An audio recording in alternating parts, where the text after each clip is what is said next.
राधे राधे महाराज जी, आपके चरणों में कोटि कोटि प्रणाम। महाराज जी, आपकी रचनाओं में अक्सर भक्ति और अध्यात्म की गहराई दिखाई देती है। क्या इसके पीछे विशेष गुरु या कोई और जिन्होंने आपकी आध्यात्मिक यात्रा में मदद की हो महाराज जी, ऐसा? पूज्यपाद उड़िया बाबा जी महाराज बाल्यावस्था से हमारे आदर्श रहे पूज्यपाद उड़िया बाबा जी महाराज। फिर इसके बाद जो भक्ति मार्ग का गाइड करने की आवश्यकता हुई तो भाई जी से हनुमान प्रसाद पोद्दार जी। फिर जब प्रेम मार्ग की आवश्यकता हुई तो पूज्य गुरुदेव भगवान। यही हमारे जीवन के मार्गदर्शक रहे हैं, यही हमारे जीवन भक्ति जीवन के अध्यात्म जीवन के यही रक्षक रहे और यही हैं, इन्हीं के द्वारा चल रहे हैं। हमारा कोई अस्तित्व तो नहीं। हम तो ऐसे देख रहे हैं जैसे हमें कोई गोद में लेके चल रहा हो। तो चल वो रहे और पहुंच हम रहे, चल वो रहे पहुंच हम रहे। ऐसे कृपा से जीवन यात्रा पूरी हुई। अपनी क्या साधना क्या तपस्या, वो जैसे चलाते रहे वैसे चलते रहे।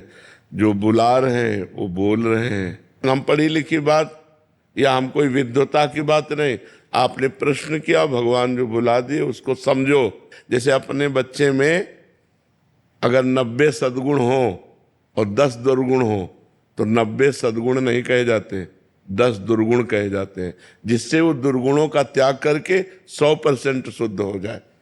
सिद्धांत है, बड़ाई थोड़ी की जाती है, बुराई सामने रखी जाती है। जो अपनी प्रियजनों की बुराई होती है वो सामने रखी जाती है कि ये बुराई रहित तो हो जाए, ये निर्मल हो जाए, इसको भगवान की प्राप्ति हो जाए। मुक्ता जिंदल जी। राधे राधे महाराज जी। महाराज जी, मेरा प्रश्न है कि यदि आपकी कोई इच्छा पूरी नहीं हो रही हो और आपने सब कुछ करके देख लिया हो तो उसे कब तक प्रयास में लाना चाहिए? इच्छा किसकी पूरी हो गई है हमें बता दो। कोई भारत में या विश्व में कोई खड़ा होकर बोल दे कि मेरी इच्छाएं पूर्ण हो गई, मुझे कुछ नहीं चाहिए, वो वही कह सकता है जो परमात्मा से चित्त को जोड़ चुका है, दूसरा नहीं कह सकता। चाह मिटी चिंता मिटी मनुआ बेपरवाह, और जिनको कछु न चाहिए वो साहन के साह। वो कोई संत होगा, कोई फकीर होगा, कोई भगवत चिंतन परायण गृहस्थ होगा, जिसके जैसे केवट भगवान के चरणों को जब धोया तो अति आनंद उमगी अनुरागा, चरण सरोज पखारन लागा। तो भगवान के चरणों के स्पर्श से केवट की स्थिति हुई कि वो साक्षात भगवान से कह रहा है अब कछुनाथ न चाहे मोरे, अब नहीं चाहिए। अच्छा, हमें जो जगत की इच्छाएं हैं इनको जो हमें पूरी करनी है, इनके लिए हमारे पास भजन और तप होना चाहिए। भजन और तप नहीं तो केवल इच्छा करने से नहीं पूर्ति होगी। अगर हमारी इच्छा है तो हमें साधना करनी पड़ेगी। नाम जप करो, कोई अनुष्ठान करो, कोई स्तोत्रों का गान करो। हम कहते हैं गजेंद्र मोक्ष का पाठ करो, रोज गजेंद्र मोक्ष का पाठ करो और नाम जप करो। देखो ये तुम्हारी इच्छा की पूर्ति होती कि नहीं, पर नियम पूर्वक करो। साधना करने से इच्छा की पूर्ति होती है, ऐसे थोड़ी इच्छा की पूर्ति होती। इच्छा मिट जाए इसके लिए क्या करें? नाम मिटा देगा। बताया नहीं, जब केवट को आनंद मिला तो भगवान से भी कह रहा आप कछुनाथ न चाहे मोरे। जब अंदर आनंद मिलेगा तो बाहर की इच्छाएं शांत हो जाएंगी। कहाँ इच्छाओं में कहाँ सुख है? इच्छाएं इतनी बढ़ती चली जाती हैं कि कभी तृप्ति होती ही नहीं है। हमको चाहिए इच्छाओं के 2 विभाग करें पहले, एक अधर्ममय इच्छा और एक धर्ममय इच्छा। अधर्ममय इच्छा का त्याग कर दें, पापमय इच्छाओं का, और पुण्यमय धर्ममय इच्छाओं की चाह करें और उसकी पूर्ति साधना से होगी। हम नाम जप करें, परोपकार करें, तीर्थयाटन करें, गरीबों की सेवा करें तो हमारे पुण्य बढ़ेंगे, तब हमारी इच्छाओं की पूर्ति होगी। अब करें पाप और इच्छा की पूर्ति चाहे तो नहीं हो पाएगी। और इच्छाएं कितनी हैं? अगर पूछा जाए एक इच्छा कोई बता दो जो जिंदगी में दोबारा इच्छा नहीं करोगे, तो हम लोग नहीं बोल सकते ना।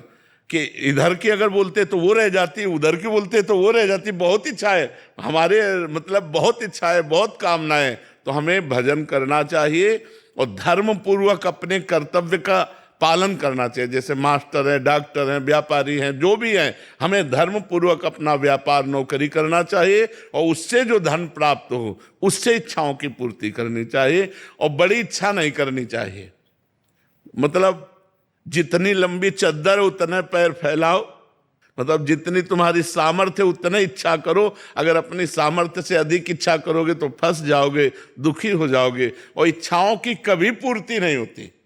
इच्छाओं का त्याग करे भगवान के ऊपर कि हे प्रभु ये इच्छा है, अब आपके चरणों में समर्पित करते हैं, मन आवे तो पूर्ण कर देना और अगर न मन आवे, उचित ना हो तो ना पूर्ण करना। बस ऐसे तो आनंद आ जाएगा, नहीं तो फिर इच्छाएं पाप कर्म में उतार देती है, फिर हम गलत मार्ग का अनुसरण करने लगते हैं। इसलिए इच्छाओं को कंट्रोल करें। अगर इच्छाओं को रोकेगा नहीं, इच्छाओं को कंट्रोल नहीं करेगा तो इच्छाएं हमें गिरा देंगी।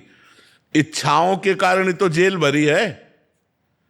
इच्छा का विरोध हुआ तो हिंसा कर दी, तो इच्छाओं के कारण ही तो संसार पूरा बना है। इच्छाओं के कारण ही नरक जाना पड़ता है, इच्छाओं के कारण ही जेल जाना पड़ता है। इच्छा बहुत घातक है जो धर्म विरुद्ध है। अगर धर्म से युक्त इच्छा की जाए वो भगवान की प्राप्ति कराने वाली होती है। देखो, ब्रह्मा जी ने कर्दम जी को आदेश किया कि हमारी इच्छा है कि तुम ब्याह करो और सृष्टि को बढ़ाओ। तो कर्दम जी ने कहा जो वाक्य, तुरंते जाके ब्याह नहीं कर लिया, 10,000 वर्ष तक तपस्या की। भगवान प्रकट हुए, तब भगवान से कहा पिताश्री का आदेश है कि हम ब्याह करें, तो हमारे योग्य कोई लड़की। तो महाराज मनु की पुत्री देवहूति, भगवान ने कहा परसों लेके आएंगे, हम उनको कह देते। आदि सम्राट महाराज मनु और उनकी पुत्री देवहूति से ब्याह किया तो भगवान कपिल देव जी के रूप में प्रकट हुए। तो अगर हम धर्ममयी इच्छा करें और तपस्या करें, भजन करें, साधना करें तो हमारी इच्छा मंगलमयी हो जाएगी। पर हमारी धर्ममयी इच्छाओं की बात नहीं, हमारी पापमयी इच्छाएं भी हैं। तो पापमयी इच्छाओं का पहले त्याग करें, धर्ममयी इच्छाओं में आए और फिर धर्ममयी इच्छाओं को भगवान के ऊपर छोड़ दें, तो हम आनंदित हो सकते हैं। नहीं, इच्छाओं की कभी पूर्ति नहीं हो सकती। जलते रहो, ये इच्छा, ये इच्छा, ये इच्छा, जलते रहो। और लक्ष्मी कभी किसी की हुई नहीं, बड़ा चमत्कार है।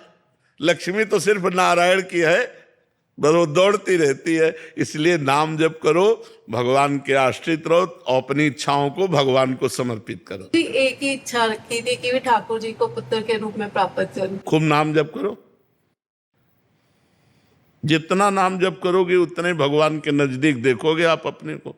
नाम जप नहीं है तो बातों से ठाकुर जी मिलने वाले नहीं। खूब नाम जप करो। रो, कबीरा हंसना छोड़ दे, रोने से कर प्रीति, बिन रोए किन पाइया प्रेम प्यारा मीत।